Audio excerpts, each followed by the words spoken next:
కాళేశ్వరంపై కాంగ్రెస్ ప్రభుత్వం కావాలని కుట్ర చేస్తోందని బీఆర్ఎస్ అధినేత కేసీఆర్ విమర్శించారు. ఇసుకలో పిల్లర్లు కుంగడం మామూలేనన్న ఆయన ప్రభుత్వానికి చేత కాకుంటే తానే అక్కడ కూర్చొని పనులు చేయిస్తానన్నారు. హైదరాబాద్కు నీటి సమస్య ఎందుకు వచ్చిందో ప్రభుత్వం చెప్పాలన్న కేసీఆర్ ఆనాడు తాము తలుచుకుంటే కోమటిరెడ్డిపై కేసు పెట్టేవారిమని, కాళేశ్వరం పనులు ఆగకూడదని ఆగనట్లు చెప్పారు. గోదావరిలో నీళ్ళు ఎత్తడానికి మేడిగడ్డ బ్యారేజే అవసరం లేదు, కానీ ఎప్పుడు అవసరం పడుతుంది? అది టాక్టికల్ అప్రోచ్. 25 వేల క్యూసెక్ల ప్రవాహం స్టార్ట్ అయిందంటే గోదావరిలో జూన్ ఎండుకు ఆ గేట్లన్నీ ఎత్తేస్తామండి. అసలు బ్యారేజ్లో నీళ్ళు ఆపరు. ఎప్పుడు ఆపుతారు? మళ్ళా ప్రవాహం 25 వేల క్యూసెక్లకు డౌన్ అయ్యేదాకా ఆపుతారు. చివరిలో సెప్టెంబర్ మాసం చివరిలో ఆ గేట్లు దించుతారు.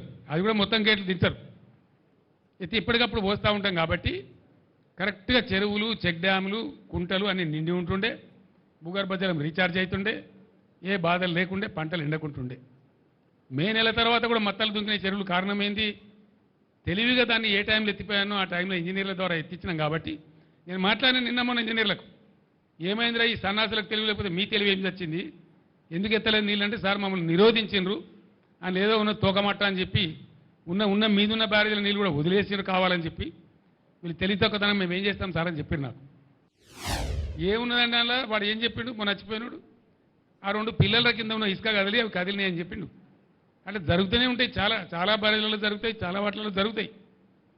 మొన్న కదా గంగానదిలో నిన్నగాక మొన్న పేపర్లో ఫోటోలు వచ్చినాయి. గంగానది మీద బ్రిడ్జ్ కడతామంటే పటాన కూలిపోయింది. అక్కడ నదులలో ఇసుకలో జనరల్గా జరుగుతాయి.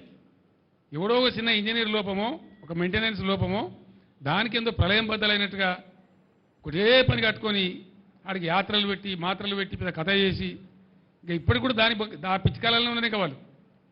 అందులో ఏమైనా ఇంటికి దొరుకుతుందేమో, తోక దొరుకుతుందేమో, గుట్ట కడతామేమో అనే ఉద్దేశంతో ఓ పిచ్చి విఫల ప్రయత్నంలో ఉన్నారు తప్ప రైతాంగాన్ని ఆదుకోవాలి, మంచినీళ్ళకి బాధ వస్తుంది, రైతులను కాపాడాలనే ఆలోచన చేయలే. ఈ దద్దనలకు చేత కాకపోతే 50,000 మంది రైతులు నెంబడేసుకొని వీళ్ళని పండబెట్టి తొక్కుకుంటూ పోయి మేడిగడ్డ అక్కడ కుర్చేసుకొని కూర్చొని నేను నింపుతాం, మళ్ళీ ఇవన్నీ రంది పడకుండా అని చెప్పిన నేను చేసి చూపిస్తాం. గోదావరిలో నీళ్ల ప్రవాహం మొదలైన తర్వాత బరాయితో సంబంధం లేకుండా నీళ్ళు లేపచ్చు. మళ్ళీ మిడ్ మానేరు కలకల్లాడుతుంది, లోయర్ మానేరు కలకల్లాడుతుంది. తక్కువ పడితే ఎస్ఆర్ఎస్పీకి ఇవ్వచ్చు. ఎత్తాల నీళ్ళు ఇప్పుడు ఈ ప్రభుత్వం ఇది దీని పేరు చెప్పి దాని పేరు చెప్పి ప్రజల నోట్లో మట్టి కొడతామంటే ఇక చూస్తూ కూర్చోం. గోదావరిలో 20,000 క్యూసెక్లు దాటిన తర్వాత వీళ్ళు నీళ్లు ఎత్తడం ప్రారంభించకపోతే నేనే ఒక 50,000 మంది రైతులు వేసుకొని పోతా, తొక్కి వీళ్ళని పండబెట్టి తొక్కి ఆ మూటలు నడిపిస్తాం. 6 ఏళ్ళు బ్రహ్మాండంగా నడిచిన భగీరథ ఇలా ఎందుకు ఆగుతున్నది? హైదరాబాద్లో మళ్ళీ ట్యాంకర్లు ఎందుకు వస్తున్నాయి? ట్యాంకర్లు ఎందుకు కొంటున్నారు ప్రజలు? ఇవాళ మేము 20,000 లీటర్లకు ఫ్రీ పెట్టినాం హైదరాబాద్లో. ఇలా బిల్స్ వస్తూ ఉన్నాయి వాటికి ప్రజలకు. హైదరాబాద్ ప్రజలు మీకు కర్రు కాల్చి వాత పెట్టక ముందే మేల్కోండి ప్రభుత్వ పెద్దలారా, ట్యాంకర్లు ఫ్రీగా సప్లై చేయండి. అదేం లక్షల కోట్లు 1,000 కోట్లు కాదు, అంతగలితో 400-500 కోట్లు అవుతుంది కావచ్చు. మీకు ప్రజల మీద ప్రేమ ఉంటే you supply free tankers in Hyderabad. ఇక్కడ మిడ్ మానేర్ ప్రాజెక్ట్ అసంపూర్తిగా పెట్టిండ్రు, అక్కడ ఎల్లంపల్లి బారాజ్ అసంపూర్తిగా పెట్టిండ్రు. వాటిని మేము అగమేఘాల మీద కంప్లీట్ చేస్తూ ఉన్నాం.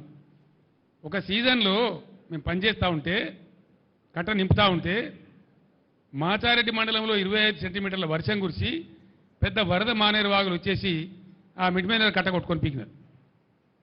అది కట్టినోడు ఎవడండి? ఇవాళ అడ్డం పొడుగు మాట్లాడే కోమటిరెడ్డి వెంకటరెడ్డి మంత్రి, ఇవాళ మంత్రి.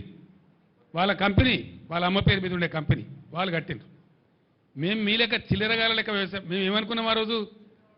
మేఘాల మీద కాళేశ్వరం కంప్లీట్ కావాలి, రైతులకు నీళ్లు రావాలి, ఎంత తొందరగా వస్తే అంత మంచిది, మంచినీటి బాధ పోవాలి, సాగునీటి బాధ పోవాలి రాష్ట్రంలో అని ఆరాటపడ్డాం తప్ప మేము ఆనాడు కోమటిరెడ్డి కంపెనీ మీద కేసు పెట్టలే.